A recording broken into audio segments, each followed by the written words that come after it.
Expect some foggy skies and areas of drizzle tonight through tomorrow morning. We'll also see some storms tomorrow as temperatures warm up big time. We'll all be in the 70s and some spots even nearing the 80-degree mark. All those details coming up. Now at 10, point-in-time counts continue in the two states. We'll tell you why these statistics are important. Also, I had a local family dealing with a rare disease, how national research is improving their situation. And upgrades are coming to Langley Pond. What you can expect as your news at 10 starts now. Live from Television Park, this is WJBF News Channel 6 at 10 on MeTV. Good evening, everyone. I'm Jenny Montgomery. I'm Brad Means. Thanks for joining us. Coverage you can count on begins as cities on both sides of the river are continuing their point-in-time counts, trying to help get a better picture of the homeless population. Nikita Dennis is live now in the Satellite News Center with more about why the count matters. Yeah, Aiken County hasn't done a a point-in-time count since 2019. I spoke to one shelter on what they're expecting the counts to look like. In Aiken County, the homeless population is growing, with local shelters hoping to help people get off the streets and give them a place to stay. Men can come Monday through Friday. Check-in time is between 6 and 7 p.m. They leave out at 7 a.m. in the morning. While they come here, they will get a bed, a shower, a meal, clothes, and spiritual advice. The Aiken County Homeless Coalition has started a point-in-time count required by law, surveying the homeless population. When he gets a shower, he will get his bed assignment.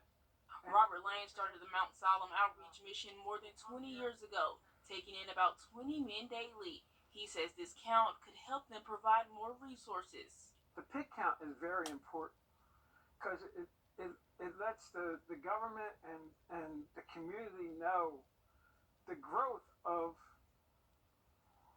the homelessness in Aiken County, and it has grown tremendously since I've been here.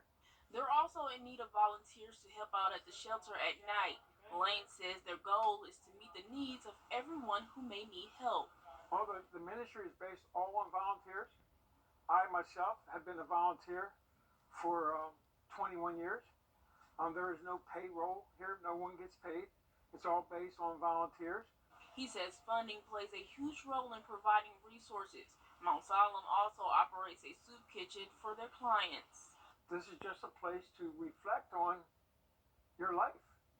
Here we meet the need of the people. We don't meet what they want.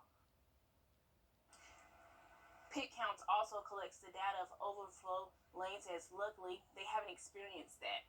Live in the Satellite News Center, Nikita Dennis, WJBF News Channel 6. It is time now for our first check around. Let's turn now to meteorologist Jenna Petracci. Well, it's another cloudy night. We do have some areas of drizzle as well. We also had some dense fog earlier today in a couple of our counties, but the fog is starting to lift for now at least. I do expect some fog to form again very shortly. But in the meantime, here's a look at our Terry Lambert Hyundai Skyview cam over at Washington Road. Visibility is okay over there. 10 miles pretty much across the area. Notice that patch of fog now off to our northwest. There is still a dense fog advisory in place, though, until midnight for Wilkes and Tolliver. And there's the chance that we could have another one by tomorrow morning. But in the meantime, really just the clouds. We could have some mist going on here and there. Really can't pick it up, though, on satellite radar.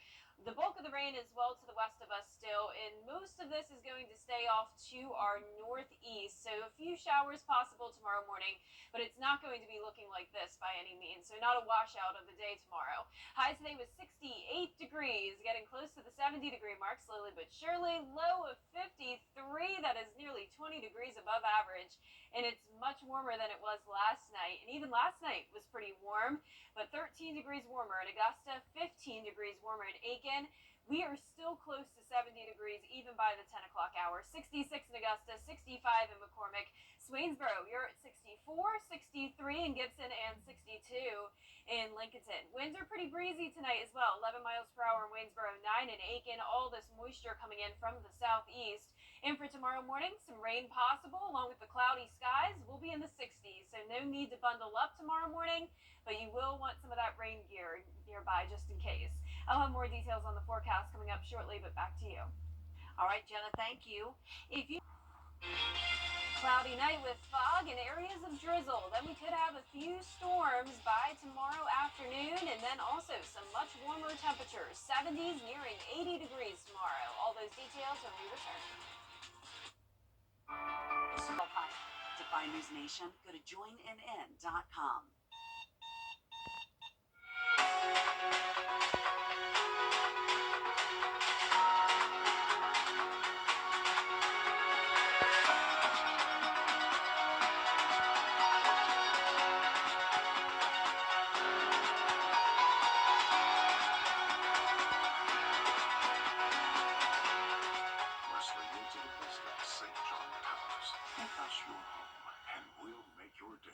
Every day. At Tile Center, our highly trained design professionals will discuss your ideas and provide helpful suggestions to help you create that dream room from beginning to end. Our goal is to provide excellent customer service that instills confidence in our clients about the quality of products you select for your home. Come see why for yourself at any of our locations at Tile Center or online at tilecenter.com, your tile and stone experts. The exterior. Now, your most accurate forecast with WJBF Live Viper 6. Welcome back. It's a cloudy, breezy, and you can even say warm Wednesday evening. Here's a live look in at our Terry Lambert Hyundai Skyview Cam at Augusta Regional Airport. Visibility is just fine here in town. We had some dense fog earlier today. Just the clouds remaining with a temperature of 66 degrees. That is well above average. Southeast wind coming in at 8 miles per hour.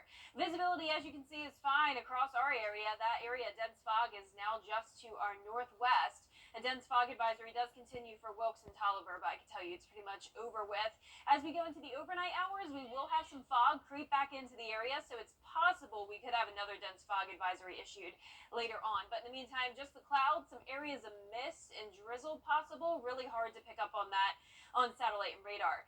The bulk of the rain is to our west, though, and this will not be moving in, so it's not going to look anything like this for us. We will have hit and miss showers, possibly some storms tomorrow.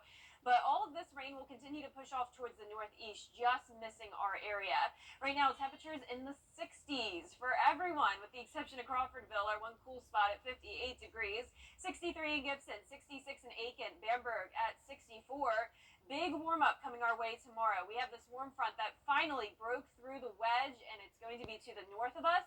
Some 80s even in some of our southern line counties, along with a big increase in moisture. So highs tomorrow in the 70s for pretty much everyone. Coolest spot around 72. So everyone out of the 60s, and could even see 80, say down in Millen or Swainsboro. So we are challenging some records tomorrow. Our low temperature tonight is 60, which is matching our record highest low perfectly. And our high temperature of 77 will just be a few degrees shy of that record of 80. Low temperatures stay very high all the way through the weekend. Then next week they'll start to take a dip all the way back to close to freezing. Now, as I mentioned, we will have some fog creep back in tonight. Most of that actually to the east this time. So it's mostly just going to be patchy tomorrow. Can't rule out the possibility of some dense fog, as I mentioned, and then it's over with by 10 a.m. Now, for the future cast, when it comes to some rain tomorrow morning, a few showers around, but as I mentioned, not a washout of the day. We will have a few storms develop as well. Then this front stalls over our area, and it'll be around 5 o'clock Friday evening where we'll have another batch of rain come through, with most of it overnight into Saturday morning. So that's the good news. Really won't impact your plans too much since it's overnight. Here's tomorrow morning. Few showers, possible rumbles of thunder and lightning here. Cloudy skies sticking around all the way through the afternoon. Really the same setup. Most of the strong storm activity will weaken by the time it reaches us, and that's a look at 10 o'clock. Now for Saturday, we'll have to watch this closely. We have another system coming through. Warm front first, followed by a cold front. So we could have some strong storms on Saturday evening. Chance of that is not very likely, though, at this time. So rain chances through Sunday. Next week will be beautiful and sunny and also much cooler. And we'll be right back. Coleman Services These luminaries, let Butler do it. Doctor's orders. Oh, look, a pirate ship. If you've been arrested for a DUI in Georgia, you may only have 30 days to protect your license or your privilege to drive here. Hi, I'm Tiffany Duncan of DUI Duncan, the DUI firm here in Augusta. Visit our website at DUIDuncan.com to see what we've done to help so many drivers. If you've been arrested for a DUI in Georgia, call me now for a free consultation. While the firm, of course, cannot guarantee results, we do guarantee hard work and fast action. Remember the name, DUI Duncan. To get the weapon. WJBF News. Coming up, our WJBF Scholar Athlete of the Week. Also ahead, a wild finish in Athens where the Bulldogs have been having an historic season at home. /salute and fill out the nomination form. Then tune into News Channel 6 at 5:30 on the third Wednesday of each month. Salute to Service is sponsored by Pinnacle Bank.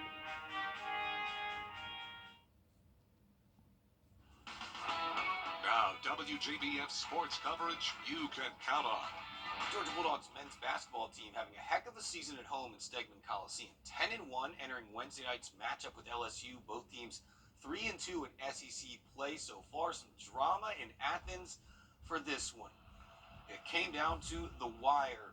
Georgia up 2 with less than 30 seconds to play. LSU's Jalen Cook driving down the right side. Count that basket and the foul. He would hit the free throw. So that puts the Tigers up by 1, ensuing possession for the Dogs. Less than 10 seconds to go. Justin Hill drives. Kicks to Jabri Abdur-Rahim from way downtown Athens. Off the mark, but watch Russell Chiwa there for the rebound and the putback. Count that and the foul. He would hit the free throw to give Georgia a 2-point lead with 2.3 seconds left. LSU hoping for a Grant Hill, Christian Laettner type miracle. Got to get a catch and shoot with the baseball pass. And they get a pretty good look. Get it in the hands of Jordan Wright on the right side, and for the win. Wow. In and out at the buzzer. Georgia survives 11-1 at home. They're at Florida on Saturday. Peach Belt Conference action. The Augusta Jaguars take down the top team in the Peach Belt at home against Lander.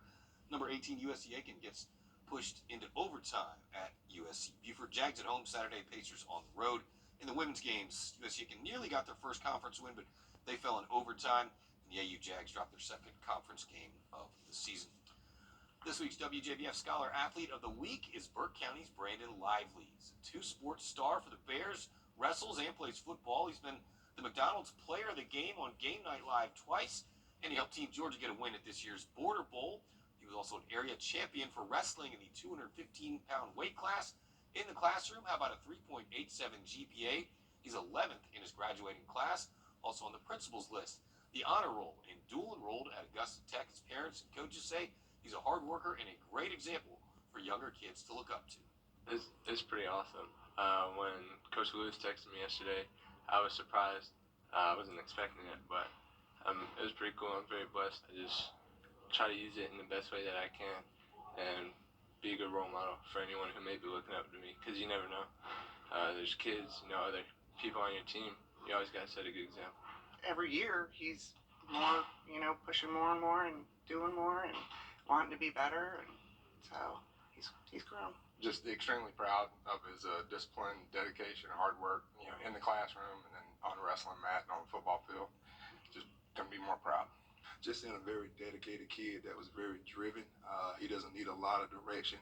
He kind of knows what he wants to get done. There's big guy here and there, but he has that thing that a lot of kids don't have anymore, which is intrinsic motivation. He wants to be good, and he's willing to work and pay the price to be good. And he was a great example of a kid, how you want to perform. You want kids to finish drills, work hard, I call them do-right kids. Be a do-right kid, and that's what he's about.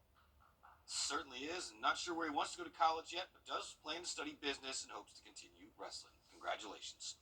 We will be right back.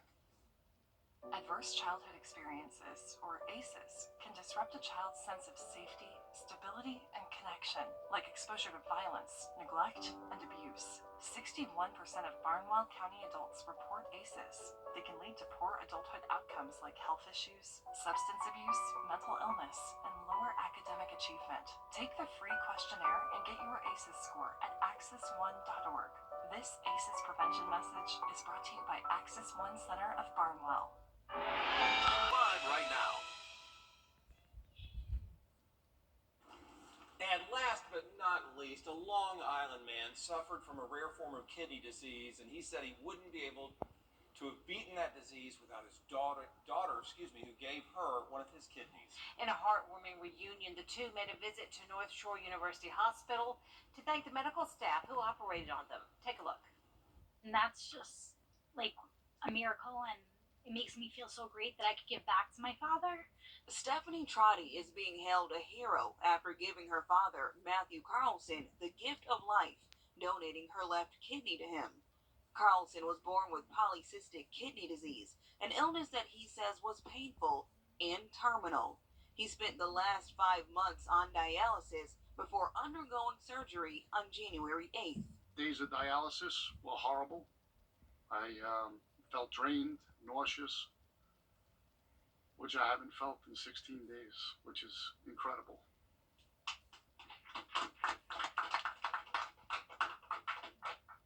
The Mineola father and grandfather saw his mother succumb to the same illness back in 2015. He says shortly after she died, he noticed he started feeling the symptoms of the inherited disorder. According to surgeons at North Shore University Hospital, the disease causes kidneys to deteriorate and form a ball of cysts. My kidney, 3.5 pounds, is the size of a football. So I had 2 footballs that were inside me. So your kidneys are in the back here, and mine came into the front. Stephanie recognized that her dad was sick. She recognized that he was dying.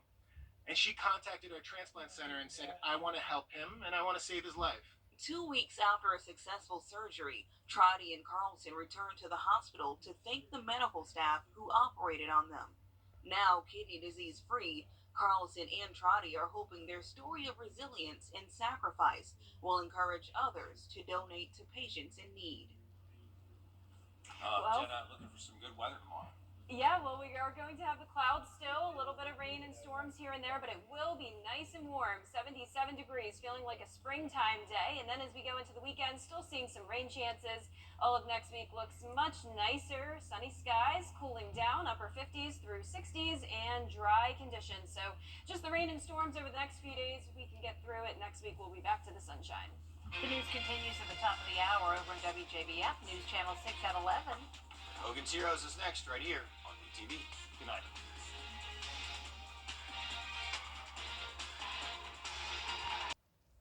Time and temperature brought to you by your local Honda dealer. It's going to be cloudy and warm tomorrow. Also some areas of fog and drizzle tomorrow morning. A few thunderstorms possible later on in the day with temperatures reaching the 70s, even near 80 degrees in some spots. All those details coming up. Right now on News Channel 6 at 11, cities across the CSRA having their point-in-time counts. What they do with those numbers. Also ahead, national research is helping a local boy with a rare disease. How that research is improving his situation. And new dental and medical schools coming to Georgia. News Channel 6 at 11 starts now. Live from Television Park, this is WJBF News Channel 6 at 11. Good evening, everybody. I'm Brad Neal. And I'm Jenny Montgomery. Thanks so much for joining us. Coverage you can count on begins as cities on both sides of the river are continuing their point-in-time counts to help get a better picture of their homeless population. Nikita Dennis live in the Satellite News Center with more about why the count matters. Yeah, Aiken County hasn't done a point-in-time count since 2019. I spoke with the director of one shelter on what they're expecting this count to show. In Aiken County, the homeless population is growing, with local shelters hoping to help people get off the streets and give them a place to stay. Men can come Monday through Friday.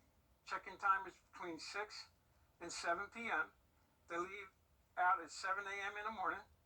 While they come here, they will get a bed, a shower, a meal, clothes, and spiritual advice. The Aiken County Homeless Coalition has started a point-in-time count required by law, surveying the homeless population. We have a small library over there where they can read, or they can just sit up. We do not have a television in here. We only have music that plays. Robert Lane started the Mount Salem Outreach Mission more than 20 years ago, taking in about 20 men daily. He says this count could help them provide more resources. The pig count is very important because it lets the government and the community know the growth of the homelessness in Aiken County, and it has grown tremendously since I've been here. They're also in need of volunteers to help out at the shelter at night. Lane says their goal is to meet the needs of everyone who may need help. Well, the ministry is based all on volunteers. I myself have been a volunteer for 21 years. There is no payroll here. No one gets paid. It's all based on volunteers. He says funding plays a huge role in providing resources. Mount Salem also operates a soup kitchen for their clients. This is just a place to reflect on your life. Here we meet the need of the people. We don't meet what they want. Pit Counts also collects data of overflow in shelters. Lane says luckily they haven't experienced that. Live in the Satellite News Center, Nikita Dennis, WJBF, News Channel 6. All right, Nikita, we appreciate it. It's time now for a fresh check of the forecast. And for that, we want to check in with meteorologist Jenna Petracci. Another cloudy night. We're also going to see some fog form overnight, along with some areas of drizzle possible. And once again, a rain chance throughout the day on Thursday as temperatures warm up pretty drastically. But here's a live look now at our Terry Lambert Hyundai Skyview cam. No rain at the moment. This is over at Augusta Regional Airport. You can tell it is very breezy outside tonight. Visibility is fine for the most part. You can see some of that fog starting to creep into some of our southern lying counties.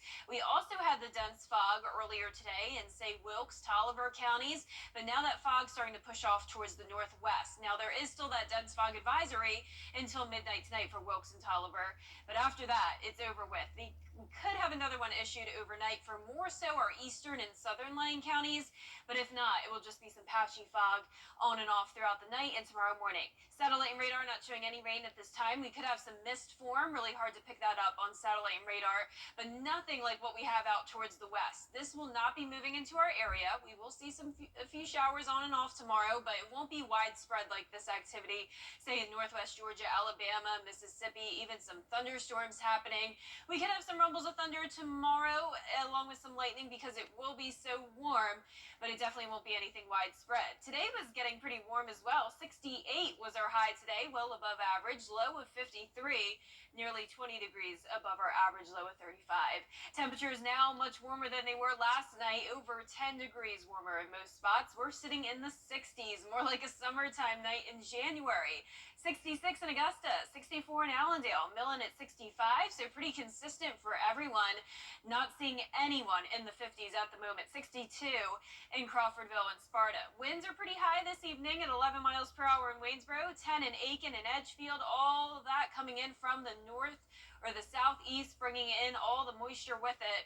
Clouds and some areas of drizzle tomorrow morning, low 60s, still a little bit breezy at times.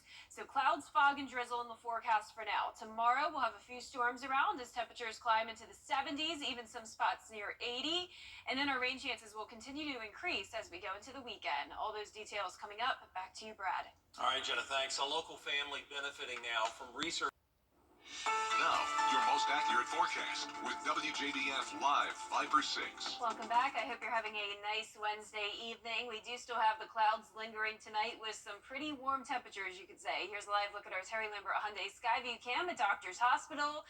66 degrees, believe it or not. This is typically what we have on a July night. Nothing like a January night. Typically, we're in the 30s, as you all know. Dew point is 64. Plenty of moisture around due to the southeast wind coming in at 6 miles per hour. Visibility was poor earlier in some of our northwestern counties. All of that dense fog now off to the northwest of us. But we do have more fog starting to creep in down towards the south. Visibility down to 8 miles in Allendale County. It's possible we could still have some patchy dense fog tonight through tomorrow morning. But for now, dense fog advisory is just for Wilkes and Tolliver, and that expires within less than an hour. Satellite radar is showing the clouds possible that we have some mist going on here and there as well. Really hard to pick that up on satellite and radar. But as we look to the west, that's where the bulk of the rain is. A lot of thunderstorms happening in southern and central Alabama. This will not be impacting us. We will have a few storms on and off tomorrow, all very weak, along with the areas of rain at times, but it won't be nearly as widespread as it is over there. Right now, temperatures all in the 60s, 62 in Sparta, 66 in McCormick, Bamberg at 65, 64 in Allendale, and 63 in Wrightsville. So pretty consistent. And tomorrow, all of us make it into the 70s. So we had a pretty big spread of temperatures over the last couple of days, and that's because we had a wedge front in place. Now the warm front has lifted up towards the north, and that means all of us will be in the 70s with the exception of a couple spots making it into the 80s. That's possible, say, in Millen, maybe even Scrubbin County hitting 80 in some spots.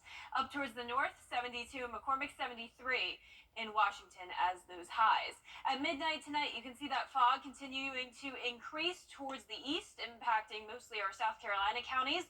This is 5 o'clock tomorrow morning, so when you're headed out the door, leave with plenty of time since it could be a little bit foggy, in addition to some areas of rain. But as I mentioned, all of this activity will more so move off towards the north. So just a few showers and storms here and there tomorrow, mostly Thursday evening. We'll have a cold front come through and linger throughout the area. This will bring another chance of rain Friday night into Saturday morning. Big batch of it overnight. This is 3 a.m. on Saturday. So that's the good news. Most of it happening while we're all sleeping. Here's a closer look tomorrow morning. Some of those showers moving in. This is 10 a.m. Very scattered. So as I mentioned, not a washout of a day. Really not impacting your plans too much.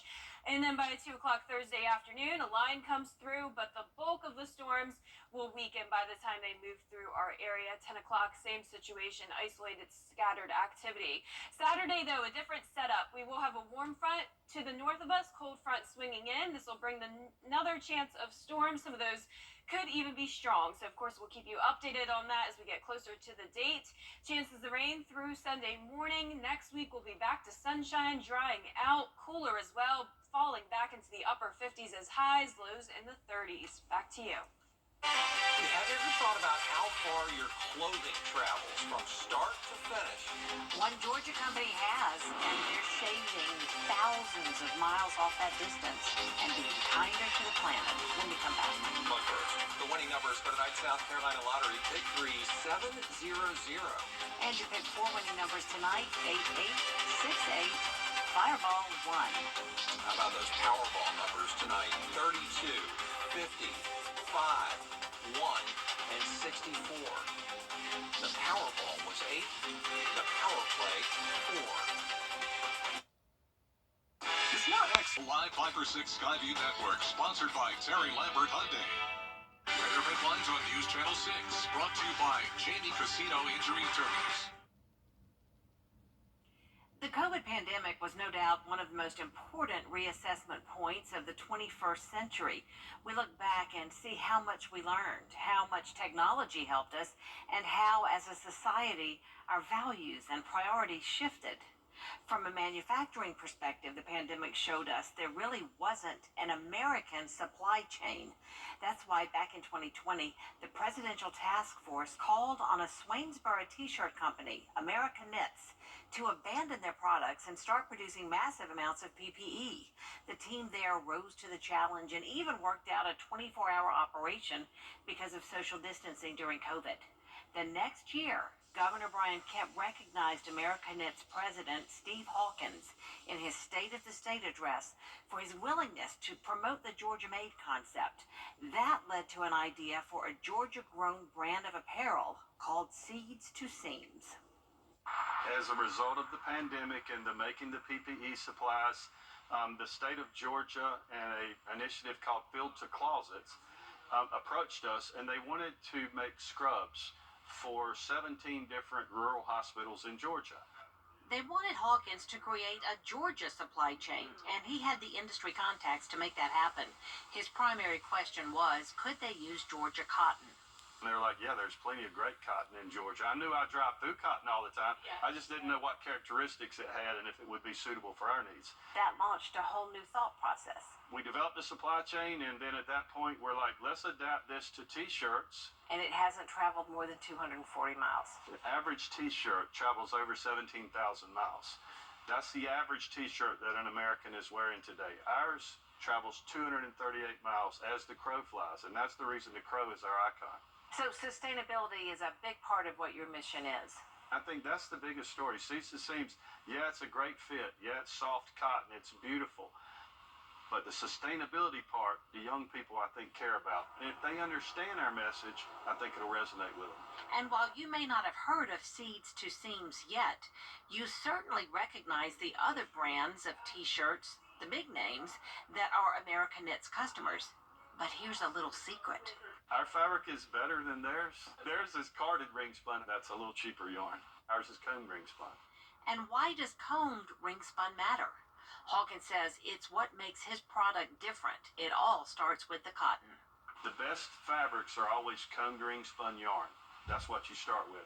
The Georgia cotton meets those characteristics. The fabric has to be the best. So we also think the weight of our t-shirts is the perfect weight.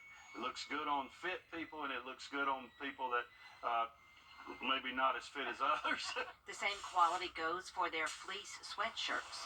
It's also 100% cotton, which you don't usually see, but once again, we are all about cotton because cotton's healthier. Our fleece is pre-tumbled so that the shrinkage is taken out before we ever spread it on the automated spreading that we have.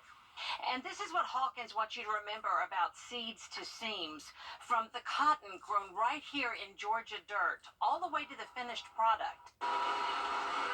Everything about this shirt represents sustainability, and that's the mission of Seeds to Seams. Even when the customer's requests may seem counterintuitive, like those who want something made from, gasp, polyester. They're actually coming out now with some studies to where polyester is actually harmful because it's made out of petroleum. So that against your skin, who knows in years to come what that might do to you. We think polyester is a four-letter word, to be honest. We don't like to use it. We're all about cotton. But if somebody's insistent and for whatever end reason they need it, then we're going to offer them a recycled plastic drinking bottles into polyester so that at least we're staying with our mission. A mission that, once again, comes down to one word: sustainability. I think we are the most sustainable shirt sold in America.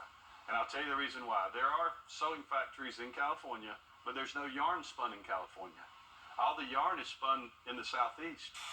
So there's no way they can be but so sustainable because the yarn has to be either shipped from the Far East or from North Carolina to California. And there's 2,500 miles or so right there. So we have such an advantage being in this part of the country. Nobody can be as sustainable as us unless they open a plant in the South. The Seeds to Seams brand is made at American Knits in Swainsboro from cotton grown at Davis Family Farms in Doe Run, Georgia, and Lee Family Farms in Moultrie, Georgia. For more information about the company's sustainable clothing, just look for this story on our website, WJBF.com. We'll be right back. Over the last 24 SRA, available online 24 hours a day at WJBF.com and the free Live Viper 6 mobile app. The WJBF Live Viper 6 Skyview Network, powered by Terry Lambert Hyundai. Low prices, big selection, and committed to quality customer service.